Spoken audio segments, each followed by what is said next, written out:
ሰላም ሰላም ዩናይትዳውያን እንዴት ናችሁ? እነሆ ተገኝተናል የተለመዱ መረጃዎችን ወደ እናንተ ልናደርሳችሁ። ከዛ በፊት ግን ለመላው የእስልምና እምነት ተከታይ የቻናላችን ቤተሰቦች እንኳን ለኢድ አልአድሃ ወይም አረፋ ባህል በሰላም አደረሳችሁ፣ መልካም በዓል ይሆንላችሁ እንላለን። እነሆ እንደተለመደው በርከት ያሉ መረጃዎችን ይዘንላችሁ መተናል። ክቡራን አድማጮቻችን በቅድሚያ የምናየው ከእናንተ ወደ እናንተ የምናደርስበት ፕሮግራማችን ይቀጥላል። በተለያዩ ጉዳዮች ላይ በተለይ ትላንት ባነሳ ነው ማን ይሻላል ሼሽኮ ወይንስ ደግሞ ጊዮኬሬሽ ለሚለው ሀሳብ ሰጥታችኋል። ሀሳባችሁን በመጠኑ እናነሳለን። በተለይ ዛሬ የኦስሜሄን ጉዳይ ላይ ቁርጥ ያለ ነገር እነግራችኋለን። ምንድን ነው ተጫዋቹ ያለበት ሁኔታ ለሚለው ማለት ነው። በደንብ ዝርዝር መረጃዎችን በዚህ የዜናችን ክፍል ላይ የምናጋራችሁ ነው የሚሆነው። ብዙ ምላሽ የሰጠንበት ነገር አለ። ለምሳሌ ማርቲኔዝ ጉዳይ ጠይቃችሁናል፣ መልሰናል። ከዛ ውጭ ደግሞ የካሪንግሰን ሪዲቨሎፕመንት ጉዳይ እንዴት ሆነ ብላችሁናል። ለሱ ምላሽ ሰጥተናችኋል ማለት ነው። አድማጮቻችን የምትጠብቋቸው የዝውውር የተለመዱ መረጃዎችም አሉን። የምቤሞ ሁለተኛ የዝውውር ይፋ የሆነው ጥያቄ ቀርቧል። አሁን ዩናይትዶች በቤዚክ ክፍያው ላይ በቤዚክ የተጫዋች ዋጋ ላይ ከብሬንትፎርድ ጋር ተስማምተዋል ተብሏል። ምን ማለት ነው እነግራችኋለን። አዶንሱን የቀረው እሱንም በዝርዝር ስለ ዝውውሩ አጠቃላይ አሁን ኦልሞስት እያለቀ የመጣ ሆኗል የምንነግራቸው የዜናችን አንዱ አካል ነው። ከዛ ውጭ ደግሞ የጊዮኬሬሽ ጉዳይ ትላንት ኢንተርኔቱን አጥለቅልቆታል። በዚህ ተጫዋች የዩናይትድ ዝውውር ዙሪያ ያሉትን መረጃዎች በሙሉ እነግራችኋለን። አሁን ዩናይትዶች ባጀት አላቸው እየተባለ ነው የሚገኘው። እኛ ከምናስበው በላይ የዝውውር ባጀትም እንዳላቸው ነው የተዘገበ ያሉ። አድማጮቻችን እንዴት ለሚለው ምላሽ እንሰጣችኋለን። ብቻ አብራችሁን ስትቆዩ እንደተለመደው በርካታ መረጃዎችን ከውስጥ ታገኛላችሁ። ዜናችንን እስከ መጨረሻው ለምትከታተሉ እየነገራችሁን ነው እጅግ ነው የምናመሰግነው። የምትጨርሱት ውድ ቤተሰቦቻችን ግን የምታደምጡ ነው አሁን የመጣችሁ እንዲሁም ላይክ የምታደርጉልን። ዛሬ ደግሞ ቪዲዮን 1000 ላይክ አድርሱት። ባህል አይደል ሞቅ ሞቅ አታደርጉት አድማጮቻችን። ትላንት ኦልሞስት ሰጥታችሁናል ወደ 1000 ግን ስቲል አልሞላም። ይሁን ዛሬ ግን 1000 መሙላት አለበት። 1000 ላይክ እንፈልጋለን። እስከ መጨረሻው አብራችሁን ሁኑ። መልካም ቆይታ።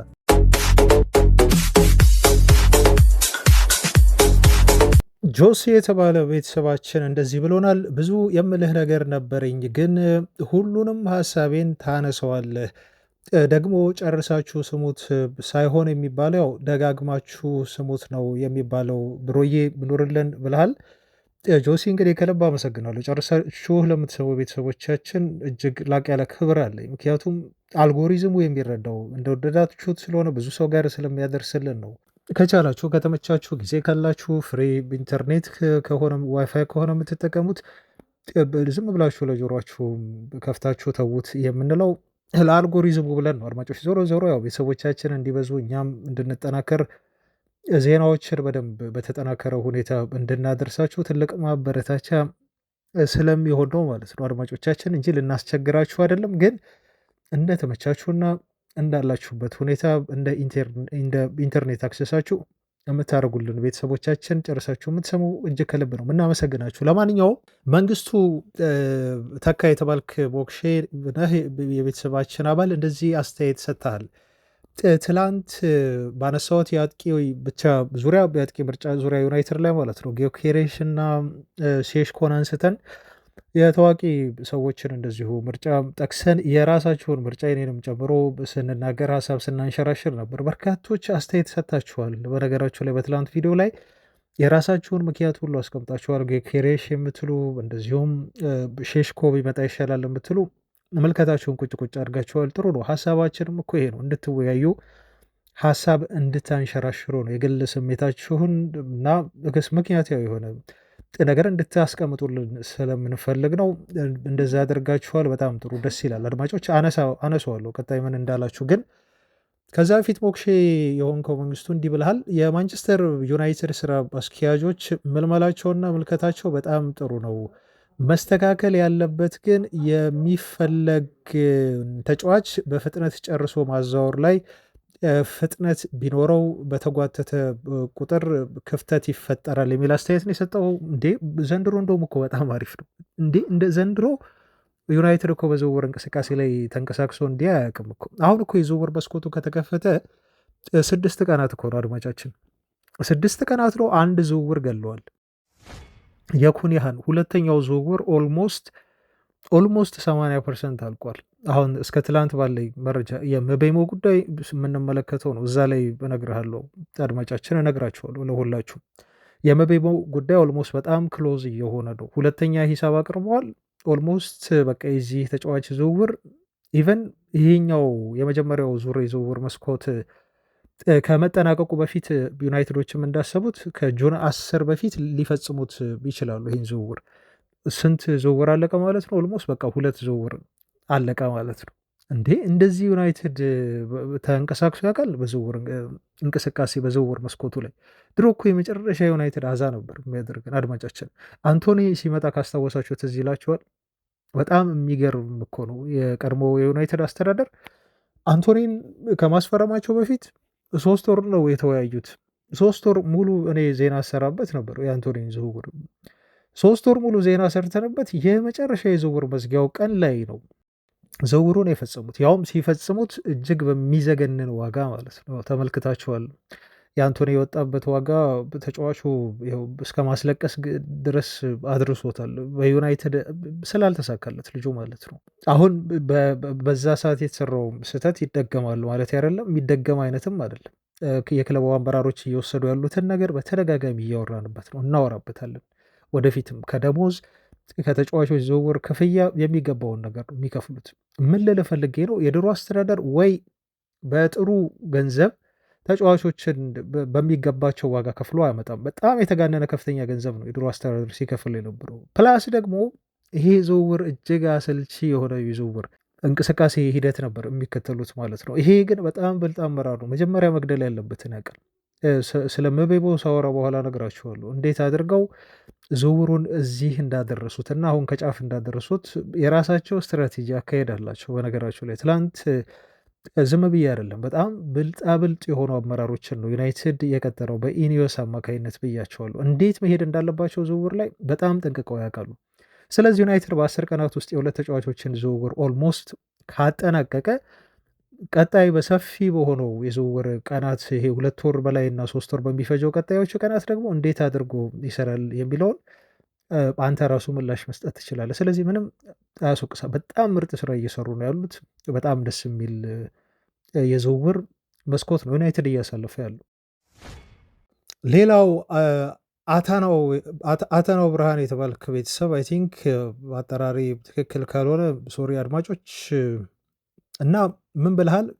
በእኔ እይታ ሼሽኮ ቢመጣ ደስ ይለኛል ብልሃል። አሁን ወደ አጥቂ ትላንት ያነሳ ነው ውይይትና ቀጣይም የዜናችን አካል ስለሆነ የሼሽኮንና በተለይ የጊዮኬሬሽን ጉዳይ እናነሳለን እና በዛ ዙሪያ የሰጣችሁት አስተያየት ነው። አሁን ምርጫችሁ ማን ነበር ለሚለው ማለት ነው። ስለዚህ አንድ ቤተሰብ ያልከው ሼሽኮ ቢመጣ ይሻለኛል ብልሃል። ምክንያቱም የሊግ ሁኔታ ጠንከር ይላል። የጀርመን ሊግ ልጁም ፈጣንና ጠንካራ የተሟላ ነው። ሄዲንግ ላይም በጣም ጥሩ ነው። ያው ረጅም ስለሆነ አርሰናልም የፈለገበት ምክንያት ይሄ ነው። ቀልጣፋ ነው፣ ግን አሰልጣኙ የሚያውቀውን የሚያመጣው ነው የሚመስለኝ ስለሚተዋወቁ ብልሃል። ያው አጻጻፋችሁ ነው አንዳንድ አድማጮች እና እንግዲህ ምርጫችሁ ነው። ሀሳባችሁን በዚህ መልኩ ገልጻችኋል ማለት ነው። ብዙ ነው አስተያየት የሰጣችሁት። ለምሳሌ ብርሃኔ የተባልከው ቤተሰብ ደግሞ ጊዮኬሬሽ ይሻላል ብልሃል። ምክንያቱም ከአሞሪም ሲስተም ጋር ተፈትኖ በጣም ውጤታማ ነው። የእንግሊዝ ፕሪሚየር ሊግም ፍጥነትና የኃይል አጨዋወትን ያውቀዋል። እንደውም አሁን በብራይተን ከነበረበት እድሜ አሁን በስሎ ስለሚመጣ ብልሃል። አይነቲን ብራይተን ያልከው ኮቨንተሪን ለማለት ፈልገ ይመስለኛል። ምክንያቱም በሻምፒዮንሺፕ ኮቨንተሪ ነው ተጫውቶ ያሳለፈው ጊዮኬሬሽ ወደ ስፖርቲንግ ሊዝበን ከማምራቱ በፊት። በዚህ መልኩ ይስተካከላል። ብሩኖ ኩኛ፣ ምቤሞ እና ጊዮኬሬሽ በጣም ጥሩ ለዩናይትድ ይሆናሉ ነው ያልከው። ስለ ቤንጃሚን ሼሽኮ ጥርጣሬ ያለኝ ከጀርመንና እንግሊዝ ሊግ ልዩነት ላይሳካለት ይችላል በሚል ሀሳብህን ሰጥተሃል። ሌላው ደግሞ መኒ ብሉ ፕሪንት የተባልከው ቤተሰባችን ስምህን አልናገር ብላል። ስምህን ቀድመህ ጻፍ፣ ለሌላ ጊዜ አስተያየት ስትሰጥ አድማጫችን። ለእኔ ጊዮኬሬሽ የመጀመሪያ ምርጫዬ ነው። ጠንካራ፣ ፈጣንና ቴክኒካል የሆነ አጥቂ ነው ብለሃል። ጥሩ ወርክ ሬት አለው። ለአሞሪም 3-4-2-1 ተስማሚ ነው። ከ10 ቁጥር ተጫዋቾች ጋር እንደ ብሩኖ ካሉ አማካዮች ጋር ጥሩ ውህደት ይኖረዋል። ክሊኒካዊ አጨራረስ በመልሶ ማጥቃትና ፕሬስ ማድረግ ላይ ጥሩ ነው። እንግሊዝን ማወቁና ፕሩቭን መሆኑ ልምድና ፊዚካል ፊትነስ ያለው ለዩናይትድ ምርጥ ፈራሚ ይሆናል ብለሃል። በጣም ቆንጆ አስተያየት ነው። አድማጫችን መኑ ብሉ ፕሪንት የሰጠው አስተያየት በሙሉ ትክክል ነው። እናመሰግናለን። አቤል ታደሰ የተባልክ ቤተሰባችንም ኦስሜሄን የተሻለ አጥቂ ነው ብለሃል። አሁን አንተ ደግሞ ኦስሜሄንን እዚህ ጋር አምጥተሃል። በነገራችሁ ላይ ስለ ኦስሜሄን ያለውን ነገር ዛሬ ቁርጥ ያለውን ነገር እነግራችኋለሁ።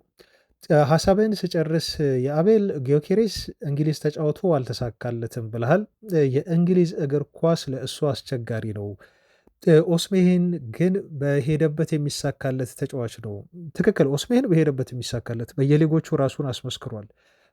ግን በእንግሊዝ ተጫውቶ ስላሳለፈ ጊዮኬሬስ ያኔ አሁን አይሳካለትም ብሎ መደምደምም እንዲሁ አስቸጋሪ ነው። ለምን ይሄን እንዳልኩ ደግሞ ስለ ጊዮኬሬሽ ቀጣይ መረጃ አለኝ። እሱን ላይ ሳደርስ አንዳንድ እውነታዎችን አጋራችኋለሁ። አድማጭ ገብረስላሴ የተባለው ቤተሰብ ደግሞ ዋናው አጥቂ ነው፣ ኦስሜሄን ዋጋው ነው እንጂ ምርጥ ነበረ፣ ግን የሚመጣ አይመስለኝም ብለሃል። ትክክል አድማጫችን። እኔ ሰሞኑን በኦስሜሄን ጉዳይ በዚሁ ገለነው እንለፍና ሰሞኑን እያስጠነቀቅኳችሁ ነበር። ምንድን ነው የተባለው? የሆይላንድና የቀይሮና ገንዘብ ጨምሮ የማስፈረሙ ሀሳብ በዩናይትድ በኩል እንዳለ ሁላችሁም ታውቃላችሁ፣ ግልጽ ነው። ግን ገፍተው የሄዱበት ነገር አይደለም። ናፖሊም ዩናይትድም በዚህ ጉዳይ ላይ በጣም ገፍተው ፕሬስ አድርገው የዝውውር ሁኔታውን በፍጥነት ለመጨረስ እየሰሩ አይመስለኝም። አድማጮች መረጃም እየወጣ አይደለም በተከታታይ። አሁን ደግሞ ከትላንት ጀምሮ ሰምታችሁ ከሆነ የኦስሜሄን ዝውውር ጉዳይ ኦን እና ኦፍ እየሆነ ነው። አንዴ ወደ አልሂላል ለማምራት ልጁ ኦልሞስት ተስማምተዋል ተብሎ ወደዛ እንደሚያመራ በጣም እርግጠኞች ነበሩ። መረጃዎች በሙሉ የሚያመላክቱት ያን ነበር። በኋላ ላይ ግን ኦፍ ሆነ ተባለ። ምክንያቱም አልፈለገም ኦስሜሄን ወደዛ መሄድ ተባለ። ተጫዋቹ 30 ሚሊዮን ዩሮ ነው ደሞዝ የቀረበለት። ይሄ አሁን ከሚያገኘው ኦልሞስት 3 እጥፍ ነው። ግን ልጁ የወደደው አልመሰለኝም። ዝውውሩ አምቢሽን ያለው ተጫዋች ነው። እኔ ወድጄለታለሁ። ምክንያቱም በዚህ ዕድሜ ወደ ሳውዲ ፕሮ ሊግ አላመራም ብሎ መወሰኑ የቀረበለት ደሞዝ ጥሩ ቢሆንም ይህን ያህል በጣም የተጋነነ አይደለም። እንደ ብሩኖ ፈርናንዴዝ ግን ጥሩ ደሞዝ ነው ያቀረቡለት። ዝውውሩንም ለማጠናቀቅ በይፋ ከናፖሊ ጋር እንደ መስማማት አድርገው ከጫፍ ደርሰው ነበር። ወደዚያ ይሄዳል የሚል ግምት ነበር እስከ ትላንት ከሰዓት ድረስ አድማጮች። በኋላ ላይ ግን ኦስሜሄን ውድቅ ሲያደርገው በግሉ መስማማት አልቻለም። ከሂላል ጋር አልተቀበላቸውም። ስለዚህ ጋላታሳራዮች ምን አገኙ? ተስፋ አገኙ እና ይህን ተጫዋች ከዚህ በፊት አውርተንበታል፣ ምን ያህል ፍቅር ውስጥ እንደወደቁ ኦስሜሄንና የጋላታሳራይ ደጋፊዎች። ጋላታሳራይ እስካሁን በታሪክ አድርገው የማያውቁትን ለዝውውር ለአንድ ተጫዋች አስቡ፣ እስከ 87 ሚሊዮን ዩሮ ማውጣት ለአንድ ለቱርክ ክለብ በጣም ከባድ ነገር ነው። ኦፍኮርስ አውቃለሁ፣ ሻምፒዮን ናቸው። የቱርክ ሱፐር ሊግ፣ ሻምፒዮንስ ሊግ ተሳታፊ ናቸው። ይሄ ተሳትፎ ማግኘታቸው በራሱ አውቶማቲካሊ የሚሰጣቸው የገንዘብ ጋራንቲ ያለው ወደ 100 ሚሊዮን ፓውንድ አካባቢ ያንን ገንዘብ ነው ማለት ነው ለኦስሜሄን ዝውውር መስዋዕት እያደረጉት። ምን ያህል ጋላታሳራዮች እንደወደዱት ያሳያቸዋል። እሱም በጋላታሳራይ ህይወቱ እጅግ ደስተኛ ነው። ግን አንድ ነገር አረጋግጬ የምነግራችሁ በኦስሜሄን ጉዳይ አድማጮች፣ ኦስሜሄን ከቱርክ ሱፐር ሊግ ይልቅ እንግሊዝ ፕሪሚየር ሊግ መቶ መጫወት ይፈልጋል። ይሄን 100% አትጠራጥሩ። በውሰት ነው እዛ አምርቶ ጋላታሳራይ እየተጫወተ የነበረው። ተጫዋቹ በጣም በጣም የሚገርም ሲዘን ነው ያሳለፈው። የቱርክ ሱፐር ሊግ ተመችቶታል። ኦስሜሄን የትም ቢሄድ ታጋይ ነው፣ ጎል ማስቆጠር ይችላል፣ ይመቸዋል። ግን እሱ እንዳሰበው የእንግሊዝ ፕሪሚየር ሊግ ክለቦች ተጫዋቹን ለማስፈረም በደንብ እየተንቀሳቀሱለት አይደለም እንጂ ተጫዋቹ ቀዳሚ ፍላጎቱ እንግሊዝ ነው። በኋላ ላይ ለምን ይሄን እንዳልኩ ነግራችኋለሁ አድማጮች። በኋላ ላይ መረጃ አለ። በተለይ የእንትናን ጉዳይ አነሳለሁ። የሀገሩ ልጅ የሆነውን ጆን ኦቢ ሚኬል የተናገረውን አስተያየት እዚህ ጋር ማንሳት ይኖርብኛል። ግን ልላችሁ የፈለግኩት ምንድን ነው፣ አሁንም አድማጭ እንዳልከው ጊዮኬሬስ አሚን ኦስሜሄን ወደ ዩናይትድ የሚመጣ አይመስልም አሁን ባለው ሁኔታ እስከዚህ ሰዓት ድረስ። ስለዚህ አሁን ምን እየተፈጠረ ነው? ጋላታሳራዮች ይሄ ተጫዋች የጠየቀውን ደሞዝ ለመስጠት ጥሩ ደሞዝ ይፈልጋል ከጋላታሳራይ ተብሏል። 12 ሚሊዮን ዩሮ ኔት ነው የሚያገኘው አስቡት። ግሮሱ ቶታል ካያችሁ ደሞዙ 24 ሚሊዮን ዩሮ ማለት ነው። እሱ ከዚህም በላይ ጨምሩልኝ እያላቸው ነው የሚገኘው ጋላታሳራይ ለመቆየት የሚስማሙ ከሆነ ተጫዋቹ እዛ ሊቆይ ይችላል። አሁን ሞር እያደላ ያለውም ወደ ጋላታሳራይ ነው የኦስሜሄን ጉዳይ። ግን ዩናይትዶች ድንገት ከእንግሊዝ ደግሞ አንዳንዴ በዝውውር ጉዳይ ላይ እርግጠኛ መሆን አትችሉም። የሚፈጠረውን ነገር አታውቁትም። የሆነ ነገር መጥቶ ደግሞ ጣልቃ ገብቶ ወዲያው የዝውውሩን እንትን ከርቭ የሚያደርግበት ሁኔታ አለ። ግን እሱ እንደጠበቀው ተጫዋቹን ለማስፈረም ዲስፐሬትሊ እየሄዱበት አይደለም። ዩናይትድም ቢሆን አይ ቲንክ የሚመስለኝ እኔ ዩናይትድ ማስፈረም ቢፈልግ ኖሮ ኦስሜሄንን ገፍቶ በደንብ መሄድ ይችል ነበር። ምክንያቱም ይኸው ልጅ እኮ የአል ሂላልን ጥያቄ ውድቅ ያደረገ። ስለዚህ ዩናይትዶች በጣም ጥሩ እድል ነበረ የነበራቸው፣ ማስፈረም ይችላሉ። ስቲል አሁን ድረስ ከፈለጉ ኦስሜሄን እኮ በእጃቸው ነው። ጥሩ ደሞዝ ብቻ ግን ይክፈሉት መሰለኝ። አይ ቲንክ ደሞዝ ይጠይቃል ልጁ 250 ሺህ 300 ሺህ ፓውንድ በሳምንት ሊጠይቃቸው ይችላል። ግን እዚህ ጋር ህግን መጣስ ይፈልጋል። ህግን መጣስ ማለት ምን ማለት ነው? ኢዲዮሶች እየወሰዱ ያሉትን እርምጃ ታውቃላችሁ። ለአንድ ተጫዋች ደሞዝ መወሰን መቁረጥ ምን ያህል ወሳኝ እንደሆነ ለዝውውር እንቅስቃሴያቸው አድርገው እንደ አንድ ህግ አድርገው እየሄዱበት እንደሆነ ታውቃላችሁ። ከዚህ በኋላ አንድ ተጫዋች በዩናይትድ ቤት 250 ሺህ ፓውንድ ደሞዝ ማግኘት ይናፍቀዋል። አይከፍሉም። ግን ዩናይትድ ካለበት የአጥቂ መስመር ችግር አንጻር የሆነ የተለየ ውሳኔ አድርገው በቃ ለዚህ ልጅ መስዋዕትን ኑን አይነት ነገር ሀሳብ የሚያመነጩ ከሆነ ሊያደርጉት ይችላሉ ድንገት። ምክንያቱም በጊዮኬሬስ ዝውውር ጉዳይ ላይ እርግጠኛ አይደለም፣ ከእጃችን አልገባም ገና ነው። ያም ደግሞ ከጋላታሳራይ ጋር ድርድር እያደረገ ስለሆነ እድሉ አለን ማለት ነው። አሁን የአል ሂላልን ጥያቄ ውድቅ ስላደረገ። ሌላው የሚመስለኝ ነገር ደግሞ ምንድን ነው ይሄ ግምት ሩበን አሞሪም ከጊዮኬሬሽ ይልቅ አሚን ከኦስሜሄን ይልቅ ጊዮኬሬሽንም የመረጡ ነው የሚመስለኝ፣ ቅድሚያ ሰጥተውታል። እና የጊዮኬሬሽ ዝውውር ካልተሳካልኝ በሚል አይነት ይመስላል እንደ አማራጭ የያዙት ኦስሜሄንን ወይንም ደግሞ ሴስኮን ማለት ነው።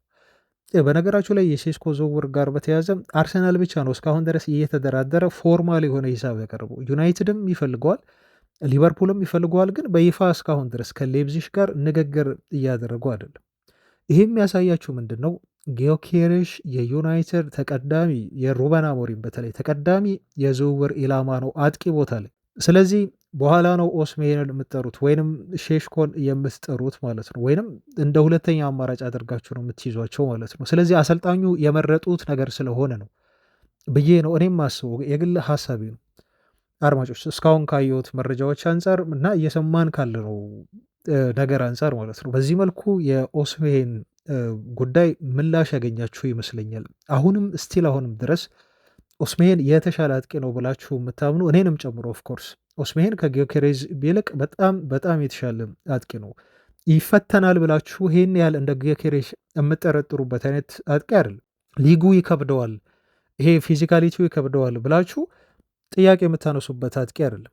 ከጊዮኬሬዝ በተሻለ የእንግሊዝ ፕሪሚየር ሊግን አዳፕት የማድረግ ተፈጥሯዊ ችሎታዎች አሉት። ተፈጥሯዊ ፊዚካል አፒራንስ አሉ ኦስሜሄን። ይሄን እኔም አልክድም፣ ኦስሜሄንን አስቀድማለሁ። ግን አሰልጣኙ እየሄዱበት ያለው አካሄድ ደግሞ በተለየ ነው ማለት ነው አሁን በነገርኳቸው መሰረት። ስለዚህ የኦስሜሄንን ጉዳይ አድማጮች በዚህ መልኩ እዩት። የናይጄሪያ ብሔራዊ ቡድን ያው የሀገሩ ልጅ የሆነው የጆኖቢ ሚኬልን አስተያየት እንዲሁ ልንገራችሁ። ስሙ ከዩናይትድ ጋር ስለመያያዙ ተጠይቆ እንደዚህ ሲል አስተያየት ሰጥቷል። በዚህ ክረምት ወደ ፕሪሚየር ሊግ እንዲሄድ አሁንም ተስፋ አለኝ ሲል ተናገር። አያችሁ፣ እነኚህ ሁለት ሰዎች ኮንታክት አላቸው።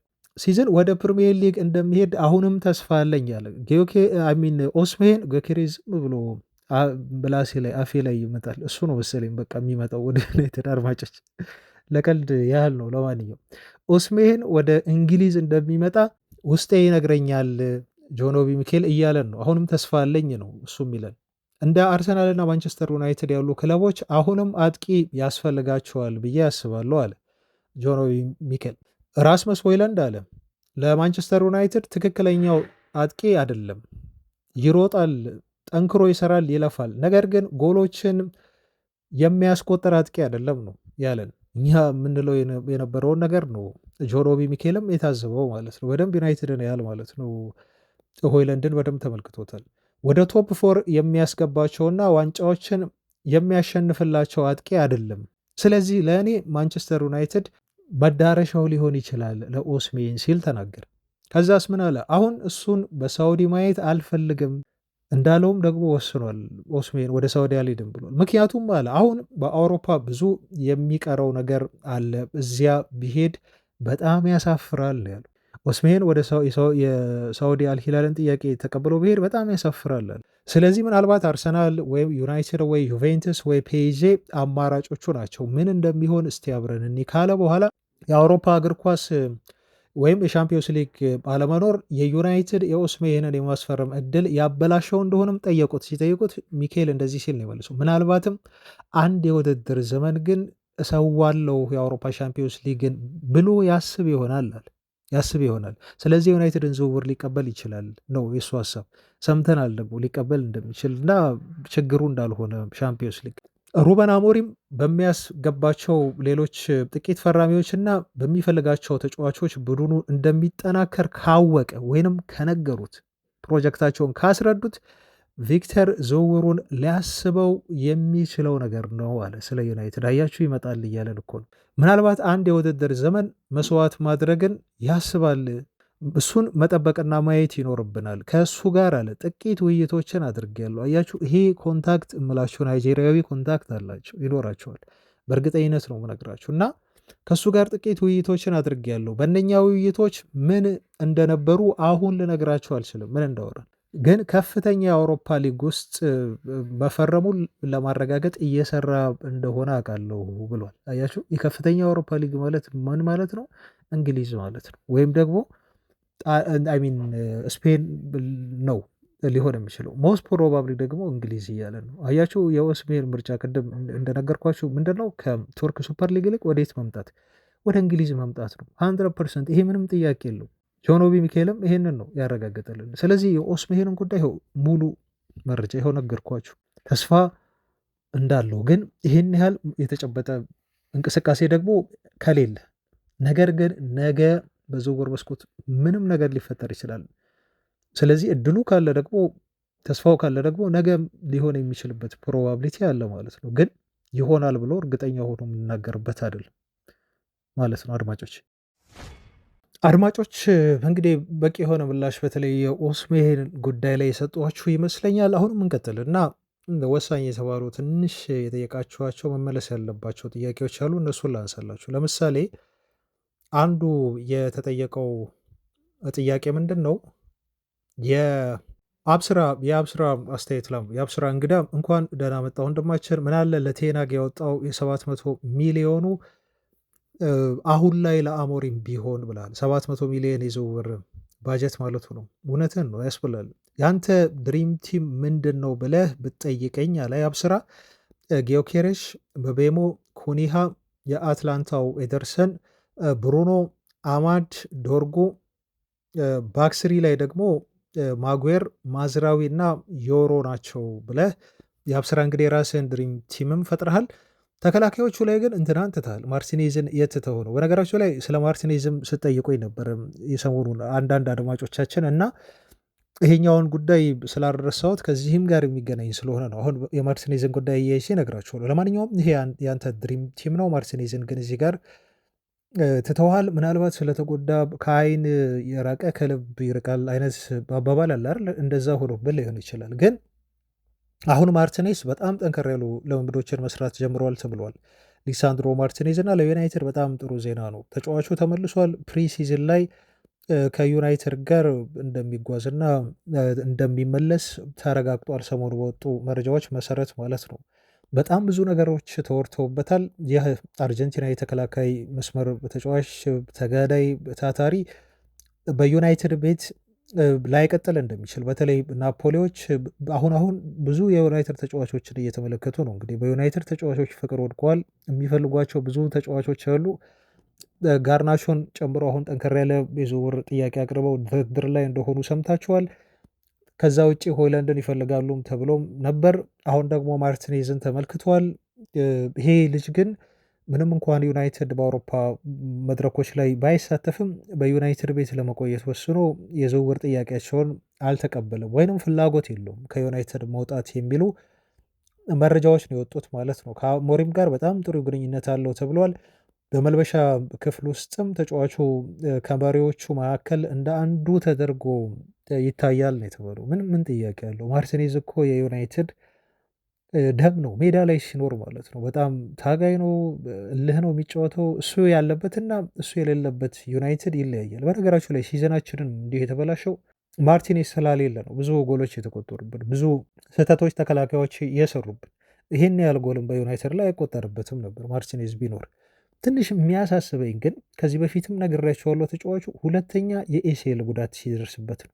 ሁለተኛ በኤሲኤል ጉዳት ብቻ ተጫዋቹ ኦልሞስት ለአንድ ዓመት ዩናይትድን አላገለግልም። ምክንያቱም ኤሲኤል ኦፕሬሽን ከተደረገ በኋላ 6 ወር ነው የሚፈልገው አትሊስት ከሜዳ ለመረቅ። 2 ጊዜ ደረሰበት ተጫዋቹ ይሄ ጉዳት። አሁን ለሶስተኛ ኤሲኤል ጉዳት ላለመዳረጉ እርግጠኛ አይደሉም። ለዛ እኮ ነው ሴንተር ባክ ተጫዋች ዩናይትድ ያስፈረመው እነ ሄቨንን ጨምሮ እነ ዮሮን ያስፈረመው። ስቲል አሁንም ምናልባት ሴንተር ባክ ያስፈልገዋል ባይነኝ ዩናይትድ አቅሙና ባጀቱ የሚኖረው ከሆነ እንጂ ማርቲኔዝን መተማመን አትችሉም። 100% ነው እኔ ልጁ ሙሉ ፊት ሆኖ የሚጫወትበት ሲዝን የናፈቀኝ። ይህን አድርጎ ዩናይትድ ምን ውጤት እንደሚያመጣ ማየት እፈልጋለሁ። የተከላካይ መስመሩ ምን እንደሚሆን ማየት እፈልጋለሁ ማለት ነው። አሁን ተመልሷል። ይሄ ጥሩ ዜና ነው። ከዩናይትድም እንደማይለቅት ተነግሯል። ይሄም ሁለት ጥሩ ዜና ማለት ነው በማርቲኔዝ ጉዳይ። ሌላው የመጨረሻ ላድርገውና አድማጮች የአንድ ቤተሰብ አስተያየትን ልመልከት፣ በዛው ምላሽ ልስጣችሁ። ብዙዎቻችሁ በውስጣችሁ ያለ የምትጠይቁት ነገር ሊሆን ይችላል ብዬ ስለማስብ ነው አድማጮች እየመረጥኩ እንደዚህ ወደ እናንተ የማደርሰው እንጂ ብዙ ጥያቄ ያላችሁ፣ ጥያቄያችሁ አብዛኞቻችሁ ተመሳሳይ ነው። የምጠይቁኝ ጥያቄ ለሁላችሁም ደግሞ መልስ ይሰጣል። ውስጣችሁ ያለ ጥያቄ ነው ብዬ የማስበውን መርጬ ስለማቀርብ ነው እንጂ የሁላችሁንም ነው ማየው በነገራችሁ ላይ እና በጣም ነው የምናመሰግነው። ተሳትፏችሁ ደስ ይላል።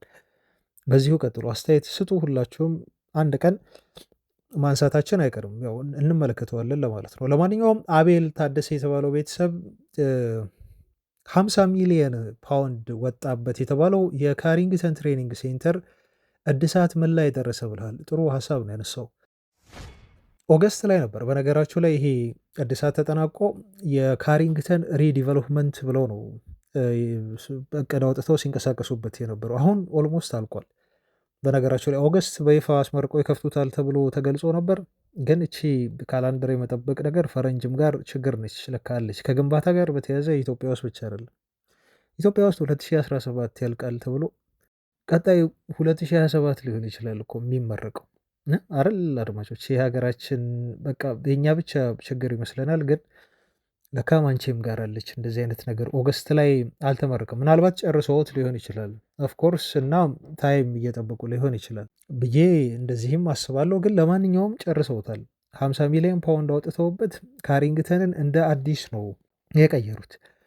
ልክ ክርስቲያኖ ሮናልዶ ዩናይትድን ከመልቀቁ በፊት እንዴት አድርጎ አፈራርጦ ሜዳ ላይ አስጥቶን እንደሄደ ሰምታችኋል። እና ክርስቲያኖ ሮናልዶ ጥሩ ነገር ያለ ይመስለኛል። ይሄን ከተናገረ በኋላ ነው ስለ መዋኛ ገንዳው፣ ስለ ፋሲሊቲው፣ ስለሚጠቀሙበት ካፌ፣ ብቻ በካሪንግተን ዙሪያ ያለው ነገር በሙሉ በቃ ኦልድ ነው። በኦልድ ትራፎርድ በስቴዲየሙ ላይ ብቻ አይደለም ፋሲሊቲው ራሱ ችግር አለበት ብሎ ነበር የተናገረው። እሱ ይሄን ከተናገረ በኋላ አመራሮች ወዲያው ነበር እንደዚህ እቅድ ነድፈው የፈጠነ እርምጃ የወሰዱት እና አሁን ምስሎቹ ላይ እንደምታዩት በኋላም እንግዲህ በደንብ ይፋ ሲሆንና ሲከፈት ተጨማሪ መረጃ እናደርሳችኋለን። ሙሉ ለሙሉ አልቆ አሁን የፕሪሲዝን እስኪመጡ ነው የሚጠበቀው። እርግጠኛ ነኝ አሁን ሲመጡ ፕሪሲዝን ላይ ከ1 ወር ወይ ከ40 ምናምን ቀን በኋላ ተጫዋቾች ሲመጡ ይከፈታል የሚል እምነት አለ ማለት ነው። ስለዚህ ምንድነው ኦማር ቤራዳ የሆነ ሰሞን ያሉት ስለዚህ ፋሲሊቲ ሲጠየቁ ቤስት ኢኩዊፕመንት ያለው ይሆናል። በቃ ምርጥ የተባሉ መሳሪያዎች ሮናልዶ ኦልዲስ ናቸው። ኢቨን ልምምድ መስሪያዎቹ የጂም እቃዎች ምናምን እንዳለው ሳይሆን በጣም ምርጥ የሆኑ እቃዎች ፋሲሊቲዎች የተገጠሙበት ይሆናል በዚህ ፋሲሊቲ እና ቤስት ዲዛይን ያለው ነው ብሎ ነው ቤራዳ የገለጸልን ማለት ነው። ቤስት ዲዛይን ያለው ምክንያቱም ዲዛይኑን የሰሩት ሎርድ ኖርማን ፎስተር ናቸው። እጅግ የታወቁ በእንግሊዝ አይደለም በዓለም እጅግ የታወቁ አርኪቴክት ናቸው። ትውልዳቸው ማንቸስተር ከተማ ነው። እኚህ ሰው የታወቁ አርኪቴክት ናቸው። የአዲሱን ኦልድ ትራፎርድ ግንባታ ዲዛይን ያወጡ ሰው ናቸው። አሁን ደግሞ የካሪንግተንን ሪዴቨሎፕመንትም እንዲሁ ዲዛይን አውጥተው የሰሩ ሰው ናቸው። ስለዚህ ይሄ ተመርቆ ሲከፈት ለዩናይትድ ተጫዋቾች በውስጥ ነው፣ ሌላ ዓለም ነው የሚሆነው። በነገራችሁ ላይ ውጤታማነት ከዚህ ነው የሚጀምረው። ከልምምድ ኮምፕሌክሱ ከማዕከል ይጀምራል። ምክንያቱም ሲመጡ ደስ እያላቸው ነው የሚመጡት። አሁን ጂሙ በጣም ኮምፎርት ይሰጣል። አያቸው አሁን አዲስ የሚሰራው ማቴሪያሎች በጣም ዘመናዊ ናቸው። የዋና ገንዳው በጣም ዘመናዊ ነው የሚሆነው። በጣም ይሄ ደስ ይላል። ዲዛይኑን ስታዩት ራሱ ቅልል ያለ የሆነ የወርክ ተነሳሽነት የሚፈጥር አይነት ዲዛይን ነው ያለው። ለዛ እኮ ነው ቤራዳ ተጫዋቾቹ ከዚህ በኋላ ሲመጡ ኤሊት የሆነ ኢንቫይሮንመንት ውስጥ እንዳሉ ይሰማቸዋል። በቃ የተለየ ኢንቫይሮንመንት ነው የሚሰማቸው። እንደ የትኛውም ኮምፕሌክስ የልምምድ ማዕከል ሳይሆን በቃ ለየት ያለ ስፔሻል የሆነ ቦታ ተደርጎ ነው የተገነባላቸው።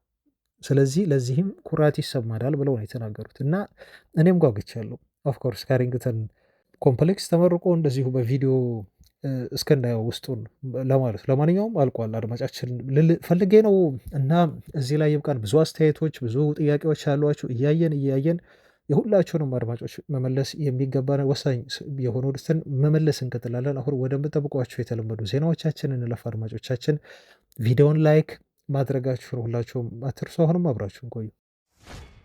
አድማጮች ወደ ዝውውር ስናልፍ ያው የተለመዱ የምጠብቋቸው ዝውውሮች አሉን። የብሪያን ምቤሞ የዝውውር ሁኔታ ከምን ደረሰ ለምትሉን እነሆ ምላሹን ከዚህ በኋላ ታገኛላችሁ። ከምቤሞ ዝውውር በፊት ግን የስካይ ስፖርቱ ኬቭ የሰጠውን አስተያየት ትላንት ስነግራችሁ ባጀት አሁን ዩናይትድ ቤት ውስጥ ከየት እንደመጣ አላውቅም። አድማጮች ባጀት አለ። በጣም ትልልቅ ዝውውሮች ሊፈጸሙ ይችላሉ። ከየት አመጡት? እንዴት አመጡት? መጀመሪያ ዩናይትድ ስንት እንደነበረው በዝውውር መስኮቱ ላይ እየተነገረን ይሄ 100 ወይም 125 ሚሊዮን ፓውንድ የዝውውር ባጀት ብቻ አይደለም ያለው ይመስለኛል። በጣም ዝውውር ማርኬቱ ላይ በጣም አክቲቭሊ ነው የሚሳተፉት ብሎ የስካይ ስፖርቱ ጋዜጠኛ በጣም እጅግ የምናምነው ጋዜጠኛ ነው አረጋግጦልናል። ስካይ ስፖርት ነግሮናል ማለት ነው። ትልልቅ ዝውውሮችን ሊፈጽሙ ይችላሉ በደንብ እና ትልቅ ለውጥ ትልቅ የሆነ የዝውውር እንቅስቃሴ በዩናይትድ ቤት ውስጥ ጠብቁ። ምክንያቱም ይሄ የፒኤስአሩን ጉዳይ የሆነ ሳያመቻቹት አይቀርም ራትክሊፍ እና አመራራቸው ማለት ነው። እና አግሬሲቭሊ ተጫዋች ሳይሸጡ እኔም እንደጠረጥር አድርጎኛል። ተጫዋች ሳይሸጡ መልቀቅ ያለባቸው የዩናይትድ ቤት ውስጥ ተጫዋቾች አሉ አይደል? ለምሳሌ ራሽፎርድ አለ፣ ስለ አንቶኒ ወጥቷል። ራሽፎርድ ወደ ባርሴሎና ምናልባት ሄዶ ገንዘብ ያመጣልናል ብለን የምንጠብቀው ነው፣ ግን የተጨበጠ ነገር የለም። አሁን ግን የአንቶኒ ዝውውር ጉዳይ ላይ እንደውም በቀጣይ ሳምንት ይነጋገራሉ ተብሎ ተነግሯል። ምክንያቱም ይፈልጉታል ቤተሰቦች። በቋሚ ዝውውር ተባለም። እነሱ በውሰት ነበር የፈለጉት። ዩናይትድን ሲያዩ ለካ ዩናይትድ አይሆንም ነው እያለ ያሉ። ትክክል ናቸው። በቃ ከዚህ በኋላ የውሰት የሚባል ነገር መስማት አንፈልግም ነው። ዩናይትድ ቤት አቅርቡ፣ ሂሳብ ውሰዱ፣ ተስማሙ። ስለዚህ አንቶኒን ከ30 እስከ 35 ሚሊዮን ዩሮ ተባለ። አንድ ተጫዋች ደግሞ ሸጠዋል ለአትሌቲክ ክለብ ሳይሸጡ አይቀርም ቤትሶች አይ ቲንክ። ከዛ ደግሞ ገቢ አግኝተዋል። ተመሳሳይ ገንዘብ ነው ያገኙ 35 ሚሊዮን ዩሮ። እሱን ገንዘብ አሁን በአንቶኒ ዝውውር ለዩናይትድ ሊከፍሉ ነው። ተቀጣጥረዋል ከዩናይትድ ጋር ሊነጋገሩ በቋሚ ኮንትራት ማለት ነው። ይሄ በጣም ጥሩ ዜና ነው። ለዩናይትድ ገቢ ነው። ጋርናቾ ይለቃል። 45 ሚሊዮን ፓውንድ ሁሉ ቀርቦበታል በናፖሊ 50 ሚሊዮን ዩሮ ማለት ነው። ይሄም ሌላ ገቢ ነው። አያቸው ከሁለቱ ተጫዋቾች ብቻ ዩናይትድ ፎርሹር በእርግጠኛ ሆናችሁ 80 ሚሊዮን ዩሮ ዩናይትድ ያገኛል ማለት ነው። ሌሎቹን ተው፣ የራሽፎርድ እና የሳንቾን ትተን ማለት ነው። አሁን ይሄንን ሽያጭ ዩናይትድ ባላረጋገጠበት መልኩ ነው በዝውውር እንቅስቃሴ ላይ እየተሳተፉ ያሉት ማለት ነው። አይዶን ነው አላቅም። አጥቂ ለማስፈረም ምናልባት ወይ መሸጥ ይጠበቅባቸው ይሆናሉ። ግን የስካይ ስፖርት የትላንትናው የኬቭ ንግግር የሚያመላክተን ግዴታ ተጫዋች መሸጥ የሚጠብቅ አመራር አይመስለኝም እያደረጉ ያሉት እንቅስቃሴ። ተጫዋች ሳይሸጡም ማስፈረም እንደሚችሉ ነው ብዙ መገናኛዎች አሁን እየገለጹልን የሚገኙ። ይሄ ደግሞ በጣም በጣም ጥሩ ዜና ነው። ገንዘብ የለውም ምናምን እያልን ለምንሰጋ ሰዎች እኔ ዩናይትድ በየትኛውም መንገድ ቢሆን ገንዘብ አያጣም ብዬ ከዚህ በፊት ነግሬያቸው፣ መንገድ አያጣም ዩናይትድ። ምክንያቱም ዩናይትድ ነው ትልቅ ቲም ነው። ዩናይትድ ግዙፍ መሆኑ ትልቀቱ በመላው ዓለም ይህ ሁሉ ደጋፊ ያለው ተቀባይነት ያለው ትልቅ ቲም ተጽዕኖ ፈጣሪ ከሆነ ለዚህ ካልጠቀመው ትልቅነቱ ለምንድን ነው የሚጠቅመው? ከሌሎች ትንሽ ክለቦች እኮ ያለን ልዩነት እኮ ይሄ ነው። ዩናይትድ ገንዘብ ከፈለገ ገንዘብ አያጣም። በየትኛውም መንገድ ይሁን ገንዘብ ዩናይትድ ያገኛል። ማመቻቸት ይችላል። ዩናይትድ ያመቻቻል። ምክንያቱም ስፔሶቹ ብዙ ናቸዋ፣ ክፍተቶቹ በጣም ዩናይትድ ገንዘብ በዚህም በየአቅጣጫው ከስፖንሰር ከተለያየ ነገር ክለቡ የገንዘብ ጀነሬት ማድረግ አያቅተውም። እዛ ጋር ባለቤቶቹ አመራሮቹ ፈቃደኛ እስከሆኑ ድረስ ለማውጣት ስፔንድ ለማድረግ ፈቃደኛ ይሁኑ ብቻ እንጂ ዩናይትድ ለዝውውር የሚሆን ገንዘብ በፍጹም አያጣም። ሀብታም የሆነ ቲም ነው። ዝና አለው ልላችሁ ፈልግ ነው። ሀብታም ስል ኢኔሴንስ አሁን ካዝናው ላይ ብዙ ገንዘብ አለው ማለት አይደለም፣ ግን ኦፖርቹኒቲዎች አሉት፣ እድሎች አሉት ክለቡ ማለት ነው። እነኛን ክፍተቶች ብቻ መጠቀም ነው። ከዚህም ከዛም ብሎ የሆነ ነገር ለማድረግ አያጣም። ያንን ነው ስካይ ስፖርት ያረጋገጠልኝ እና እኔም አሁን ደስ ያለኝ በኮንፊደንስ ዩናይትድ ጥሩ ልጆችን ማምጣት እንደሚችል እየተሰማኝ ያለው በዛ ምክንያት ነው። አሁን ወደ ምቤሞ ዝውውር ትላንት የወጣ መረጃ እንውሰዳችሁና አድማጮች፣ አንዳንድ መረጃዎች ተስማምተዋል ክለቦቹ እያሉ ነው ያሉት። ትላንት በተለይ ሁለተኛ ዙር ዩናይትዶች አቀረቡ ተብሎ ከተወራ በኋላ የመጀመሪያው 45 ፕላስ 10 ነው። አሁን ደግሞ 50 ፕላስ 10 ነው።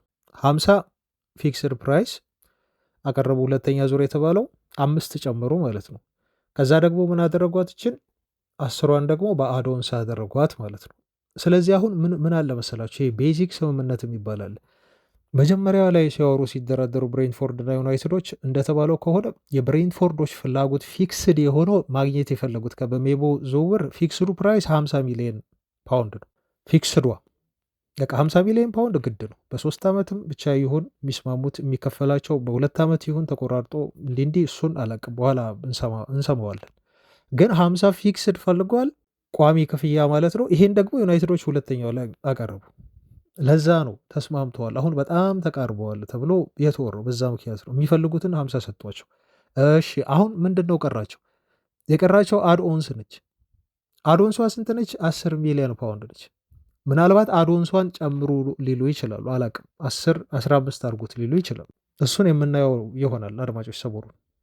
ግን እቺ አድኦንስ ደግሞ 15ም ትሁን 10ም ብቻ ትሁን ብሬንትፎርዶች አሁን ምንድን ነው የሚፈልጉት መሰላቸው አድማጮች? እንደ ቡድን ቲሙ የሚያሳካው ውጤት ታይቶ ይከፈል የሚለውና ተጫዋቹ በግሉ በሚያመጣው ውጤትና በሚያስቆጥራቸው ጎሎች በሚፈጥረው ተጽዕኖ ይከፈል የሚለው ሁለቱ ክለቦች ሊስማሙበት ይገባል። አዶንስ ብዙ ጊዜ ከዋናው የዝውውር ገንዘብ በላይ ክለቦችን ስትደራደሩ የሚያቆይ ነው። ምክንያቱም ኤክስትራ መኒ ነች እቺ ተጨማሪ ገንዘብ። ክለቦቹ ሁለቱም አድቫንቴጅ ነው የሚይዙት። አድቫንቴጅ ሲይዙ ዩናይትድ እችን 10 ሚሊዮን ፓውንድ ወይ 15 ሚሊዮን ፓውንድ አድኦንስ ላለመክፈል ዩናይትድ የሚቆመው የሚከራከረው፣ ብሬንትፎርዶች ደግሞ እችን ገንዘብ ቤትም ብለው ብቻ የተጫዋቹን ስኬት የቡድኑን ስኬት አይተው እችን ገንዘብ ሙሉ ለሙሉ ወደ እነሱ እንድትገባ ለማድረግ ፕሮባቢሊቲውን መጨመር ላይ እቺ ነች እኮ የዝውውር ፋይቷ። ባትል የሚያደርጉ ክለቦች እቺ ላይ ነው። አዶንሷ በጣም ከባድ ነች። ቤዚኩን ከተስማሙ አዶንሷ ጊዜ ትፈልጋለች። ጠንከር ያለ ድርድር የሚደረግባት ፓርት ነች አድማጮች። ስለዚህ ብሬንትፎርዶች እየተባለ እንዳለው ዩናይትድ የምትከፍሉን አዶንስ ሞሮፍ ተጫዋቹን መሰረት ያደረገ ተጫዋቹ ላይ ፎከስ ማድረግ አለባችሁ ነው አሉ የተባሉ መረጃዎች የሚሉት። ተጫዋቹ በሚያስቆጥረው ጎል፣ ክሬት በሚያደርጋቸው የጎል እድሎች፣ በግሉ በሚያሳካቸው የተለያዩ ስኬቶችና ቁጥራዊ መረጃዎችን መሰረት አድርጋችሁ ክፈሉን። እንደ ከክለብ ይልቃሉ። ብልጥ ናቸው። አያችሁ እንዴት እንደሚደራደሩ ብሬንትፎርዶች። ምክንያቱም ዩናይትድ ጥሩ እንዳልሆነ አምና ያውቁታል።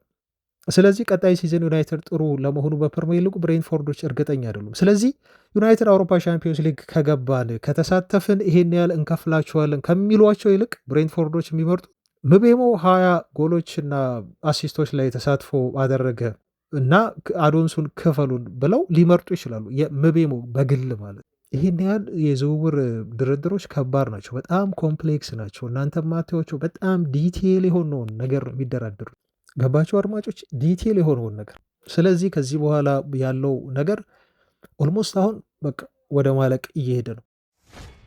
ቤዚክ የሆነ ስምምነት አለ። ትንሽ የሆነች ነገር ልትቀር ትችላለች። ለዛ ነው ቅድም 80% ሰው ከ80 በላይ 90% ዝውውሩ ኦልሞስት እያለቀ ነው ብዬ ያልኳችሁ። ምቤሞ ለብሬንትፎርድ ሰዎች በግልጽ ነግሯቸዋል። እባካችሁ ዝውውሩን ኮምፕሌክስ አታርጉብኝ፣ ቀለል አድርጉት፣ አታወሳስቡባቸው። ለዩናይትዶች ብዙ ጊዜም እንደዚሁ አይፍጅባቸው፣ አታስቸግሯቸው አይነት መልእክት ነግሯቸው ቃል በቃል እንዲህ ባይሆንም ቴክቲዚ አታርዝቡት፣ በቃ ዝውውሩን አታርዝቡት፣ በጣም አድኦንሱን ምናምን ኮምፕሌክስ አታድርጉት፣ ወደዛ ሄጄ መጫወት እፈልጋለሁ ብሎ እሱ ነግሯቸዋል፣ አሳውቋቸዋል። የሚታመኑ ሰዎች ናቸው ይሄን ያሉት። ስለዚህ 50 ካገኙ የሚፈልጉትን ከዛ አድኦንሷ ላይ ደግሞ ከዩናይትድ ጋር ይስማማሉ ብዬ እኔ በግሌ ያስባለሁ። መረጃዎችም ወደዛ እየሄዱ እንደሆነ ነው እየጠቆሙ ነው ያሉት። እንደሚስማሙ እርግጠኛ መሆን ትችላላችሁ። በቃ በቅርቡ ይሄ ተጫዋች በቀጣዮቹ ጥቂት ቀናት ውስጥ የማንቸስተር ዩናይትድ ንብረት ይሆናል። በደሞዙ ጉዳይ ደግሞ እየተባለ እንዳለው አይደለም። ይህን ትላንት በደንብ በሰፊው ነው ያወራንበት አድማጮች። ልጁ ደህና ደሞዝ ሊጠይቅ ይችላል፣ ግን ተደራድሮ ደሞዙን ደግሞ እንደሚያስቀንሱትም እርግጠኛ ነው። በኋላ እንሰማዋለን፣ ታያላችሁ። የምቤሞ አጠቃላይ ደሞዝ ምናልባት ከኩኒሃ ደሞዝም ላይበልጥ ይችላል። ተጫዋቹ በግል ከዩናይትድ ጋር ያለውን ደሞዝ ሳይጨርስ ደግሞ ዩናይትዶች ደፍሮ እዛ አይሄዱ። ብሬንትፎርድ ጋር ሁለተኛ ዙር ጥያቄ ያቀርቡ ጨርሰዋል ኦልሬዲ። ይሄ ማለት ደግሞ ተጫዋቹ የተጋነነ እየተባለ እንዳለው ደሞዝ አልጠየቀም ማለት ነው። አይጠይቅም ደግሞ በኋላ ሲወጣ በእውነታውን በደንብ እናያለን። አሁን ዩናይትዶች ከሌሎች ጊዜ ለየት ያለ እየተከተሉት ያለው የዝውውር አካሄድ ምንድን ነው? በጣም የተመቸኝ መጀመሪያ ከተጫዋቹ ጋር ይገላሉ። ተጫዋቹን በደንብ አሳምነው ፕሮጀክታቸውን በደንብ ገልጸው ከጨረሱ በኋላ ልጁ ለዩናይትድ በቃ ለእናንተ ነው የምፈርመው ብሎ ካሳመኑትና ተጫዋቹ ፈልጎ ወዶ ፈቅዶ ለዩናይትድ እንደሚመጣ ከተናገረ በኋላ ወደ ክለቡ ይሄዳሉ። አያችሁ፣ ኩኒያ ጋር እንዲህ ነው ያደረጉት። ምቤሞ ላይ እንዲህ ያደረጉ አመራሮቹን ያደነኩት ትላንትም በዜናዬ ላይ በዚህ ምክንያት ነው። የተለየ አካሄድ ነው ይሄ። መጀመሪያ ከተጫዋቹ ጋር ያለውን ነገር መጨረስ፣ ከዛ በኋላ ምንድን ነው የሚያስደርጉት? ተጫዋቹ ክለቡን ፑሽ እንዲያደርግ ያደርጋሉ። በቃ ሌላ ክለብ አልፈልግም፣ አርሰናልን፣ ኒውካስልን ምናምን አለ ምቤሞ። ብሬንትፎርድ ምን አለኝ ብሎ ነው ከሌሎች ክለቦች ጋር የሚያወራው? ሌሎች ክለቦችስ ለብሬንትፎርድ ምን እናገኛለን ብለው ነው የሚደውሉት? በቃ ልጁ ነገር አሳወቀ እኮ ለብሬንትፎርድ። ስለዚህ ዩናይትድ በቀላሉ ከክለቡ ጋር ተደራድሮ ይገላል። ይሄ አካሄድ በጣም ጥሩ፣ ለዝውውር እጅግ ፈጣን የሆነ ያልተንዛዛ ዝውውር ለመፈጸም በጣም ጠቃሚ ነው። እየሄዱበት ነው እና በቀጣዮቹ ጥቂት ቀናት ውስጥ በአጠቃላይ የምቤሞ ዩናይትድ ዝውውር ያልቃል የሚል እምነት ነው ያለው። መረጃዎች ይሄን ነው እያመላከቱ ያሉት። አድማጮች፣ የጊዮኬሬሽን ጉዳይ ደግሞ እንመልከት። ትላንት መቼስ የማህበራዊ ድረገጾችን ያጨናነቀ ወሬ ነው። ምክንያቱም አንድ ዜናው የዩናይትድ ዜና ነው። ዩናይትድ ስለሆነ ብቻ ማህበራዊ እንትኖች ሚዲያዎች በዚህ ዜና ይጨናነቃሉ። ይህን ሲዘግቡ ውለዋል። ትላንት ቪክተር ጊዮኬሬስ ያለ ሻምፒዮንስ ሊግ ጨዋታም ቢሆን ወደ ማንቸስተር ዩናይትድ ለመዛወር ፈቃደኛ ነው። ትላንት 50-50 ይሄ ልጅ አሁን ወደ ዩናይትድ እያደላ ነው፣ ኢንክላይንድ እያደረገ ስንላችሁ ነበር። ትላንት ደግሞ ማረጋገጫውን ነው በደንብ ያገኘ ነው። እስካሁን ድረስ ከስፖርቲንግ ጋር ዩናይትዶች አፕሮች አላደረጉም። ሌሎች ብዙ ትልልቅ የአውሮፓ ክለቦች በአውሮፓ ሻምፒዮንስ ሊግ የሚሳተፉ ይፈልጉታል። በሳውዲም የሚገኙ ክለቦች ይፈልጉታል። ግን ሩበን አሞሪም ከተጫዋቹ ጋር በጣም ክሎዝ የሆነ ሪሌሽን ስላለው ቅድምም የኦስሜሄንን ጉዳይ ሳነሳ ጥያቄያቸውን ስመልስ በደንብ ነግሬያቸዋለሁ። ለምን አሞሪም ጊዮኬሬሽን እንደሚመርጥ እና ለምን የኦስሜሄንን ጉዳይ ገፍቶ እንዳልሄደበት ዲሊብሬት እንደሆነ ሆን ብለው እንደሆነ ዩናይትዶች የአሞሪም ቀዳሚ የአጥቂ ምርጫ ጊዮኬሬስ ስለሆነ ነው ይሄን እያደረጉ ያሉት ብዬ ቅድም ነግሬያቸዋለሁ አድማጮች። እና ሁለቱ ሰዎች ያላቸው ቅርርብ ዝውውሩን እውን ሊያደርገው አሁን ጥሩ መስመር ያስያዘው ይመስላል። 60 ሚሊዮን ፓውንድ ወይም 70 ሚሊዮን ዩሮ ነው የሚፈልጉት። ይህን ደግሞ ገንዘብ ዩናይትዶች አያጡም ብለውናል። በጣም ትላልቅ የምናምናቸው የዜና ምንጮች ናቸው ይሄን ያሉት። የምቤሞ ዝውውር ገና እኮ እሱ ሳያካትት ነው። እሱን ከገደሉ በኋላ እንደሚገሉት ይጠበቃል። ገና ለጊዮኬሬሽም የሚሆን ገንዘብ አያጡም ተብሏል። ከፔሳሩ ጋር ምናምን የሚያመነጩት ገንዘብ አለ ተብሎ የሆነ ነገር ብቻ ጀነሬት ማድረግ ይችላሉ ተብሎ ነው የተነገረው።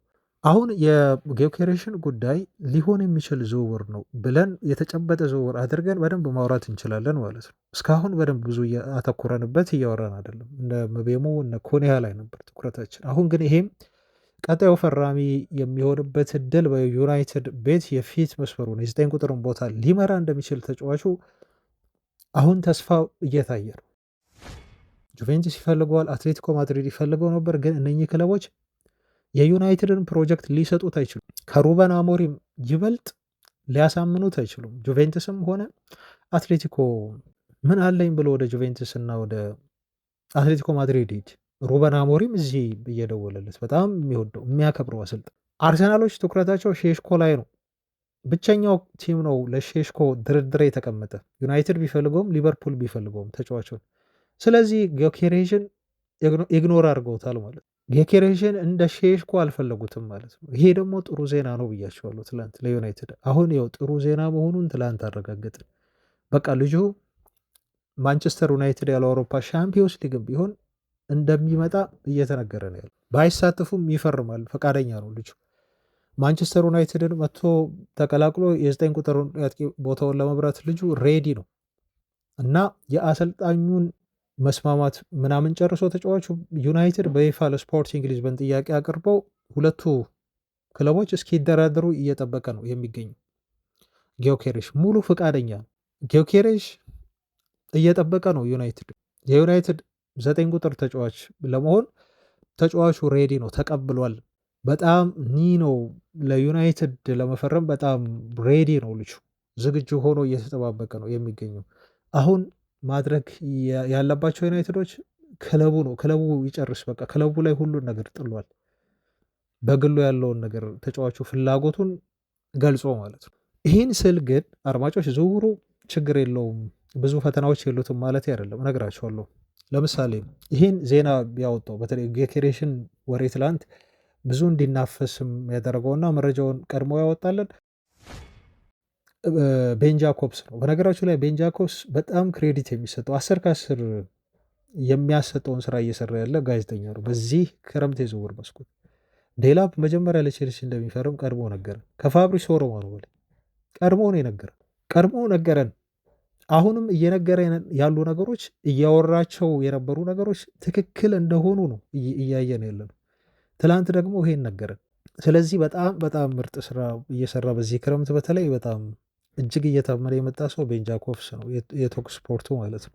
ዩናይትድ ስታንድ ዩቲዩብ ቻናል ላይ ቀርቦ ቃለ መጠይቅ ይደረግለታል አንዳንዴ። አሁንም እሱ ያላቸውን ነገሮች ልንገራችሁ። ስለ ቤን ጃኮብስ ጊዮኬሬስ ትልቅ ደሞዝ ይፈልጋል ስለመባሉ ተጠይቆ ማለት ነው። ትላንት ሰምታችሁ ከሆነ አርሰናሎች ከዚህ ተጫዋች ዝውውር ራሳቸውን ያገለሉት 300,000 ፓውንድ በሳምንት ጠየቃቸው የሚል ዜና ነው የወጣው የተሰማው። እና ይህን መሰረት አድርገው ሲጠይቁት እንደዚህ ብሎ መለሰ።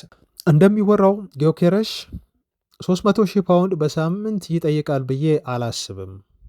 ለምሳሌ ያለም ራሽፎርድ እና ሳንቾ ከዩናይትድ የሚለቁ ከሆነ 300,000 ፓውንድ ይከፍሉታል ዩናይትዶች ብዬ ባላስብም፣ ግን ደግሞ ጥሩ ደሞዝ ለጊዮኬሬሽ ለመክፈል ዩናይትዶች እድል ያገኛሉ። ምክንያቱም ሳንቾ እና ራሽፎርድ ከደሞዝ ቢላቸው ላይ የሚቀንሱላቸው ነገር አለ፣ ስፔስ ይፈጥራሉ ለተጫዋቹ ደሞዝ እንዲያገኝ።